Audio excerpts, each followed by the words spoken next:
अरे भाई, तुम कानून की बात मत करो। सिस्टम सुधारने में 76 साल लग गए। अब जो सिस्टम है वह बहुत बढ़िया है, क्योंकि अब फैसला ऑन द स्पॉट होता है।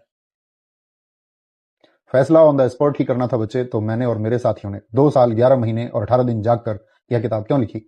26 नवंबर 1949 को इसे लोकतंत्र का रक्षक क्यों बताया। पर बाबा साहब, वो वक्त अलग था। आज हमें संविधान से ज्यादा समाधान चाहिए। माफ करना, पर आपकी ये किताब कमजोर पड़ गई है, क्योंकि अपराधी छूट जाते हैं और गरीब तारीखों में पिस जाते हैं। संविधान कभी कमजोर नहीं हो सकता बच्चे, उसे चलाने वाले कमजोर या बेईमान हो सकते हैं। मैंने चेतावनी दी थी, संविधान चाहे कितना भी अच्छा क्यों ना हो, अगर उसे लागू करने वाले लोग बुरे होंगे तो वह अंततः बुरा साबित होगा। आज तुम जिस गुस्से में हो वो गुस्सा व्यवस्था के खिलाफ होना चाहिए था, लेकिन तुम्हें एक दूसरे के खिलाफ लड़वा दिया गया है। कोई नहीं लड़वा रहा। हम जाग गए हैं। हमें बताया जा रहा है कि हमारा धर्म खतरे में है, हमारी पहचान खतरे में है। खतरे में धर्म नहीं, खतरे में तुम्हारा विवेक है। मैंने सपना देखा था हम भारत के लोग, we the people of India का, लेकिन आज कहीं हिंदू है, कहीं मुस्लिम, तो कहीं दलित है।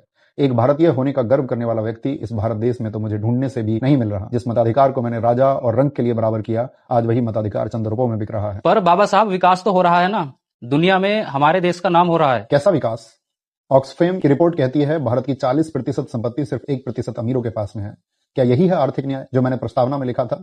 जब गरीब अस्पताल की चौखट पर दम तोड़ दे और अमीर पैसों के दम पर कानून बदलवा ले, तो समझ लेना उस दिन संविधान के एक पन्ने की हत्या हुई है। लेकिन लोग कहते हैं संविधान में विदेशी सोच है।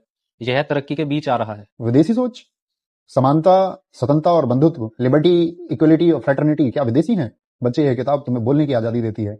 आज तुम सरकार, सिस्टम, यहां तक कि मुझे भी गाली दे सकते हो। यह हक तुम्हें इसी किताब ने दिया है। जिस दिन इस किताब की अहमियत खत्म हो गई, उस दिन तुम्हारी आवाज सिर्फ एक चीख बनकर रह जाएगी। पर आजकल सवाल पूछने और अधिकारों की बात करने पर तो देशद्रोही बोल दिया जाता है। यही तो दुर्भाग्य है।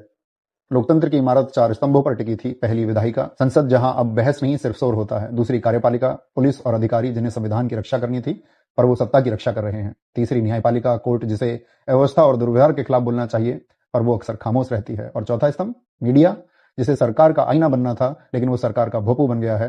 इस देश का मीडिया इस कदर चाटुकार बन गया है कि उसने मानवता को शर्मसार कर दिया है। बच्चे, मेरी बात याद रखना, भक्ति धर्म में मोक्ष का मार्ग हो सकती है, लेकिन राजनीति में भक्ति तानाशाही का मार्ग है। बाबा साहब, आज मेरा भ्रम टूट गया। मुझे साफ दिख रहा है, असली खतरा संविधान को नहीं, हमारी सोच को है। यह लड़ाई किसी पार्टी के खिलाफ नहीं, अपने अधिकार और वजूद बचाने के खिलाफ है। मैं वादा करता हूं, अब मैं भीड़ का हिस्सा नहीं, संविधान और लोकतंत्र का रक्षक बनूंगा। जिस दिन इस देश के लोग और युवा दूसरे के सारे पर नाचने से इनकार कर देंगे, उस दिन भारत के संविधान को कोई खतरा नहीं होगा। जय हिंद, जय संविधान।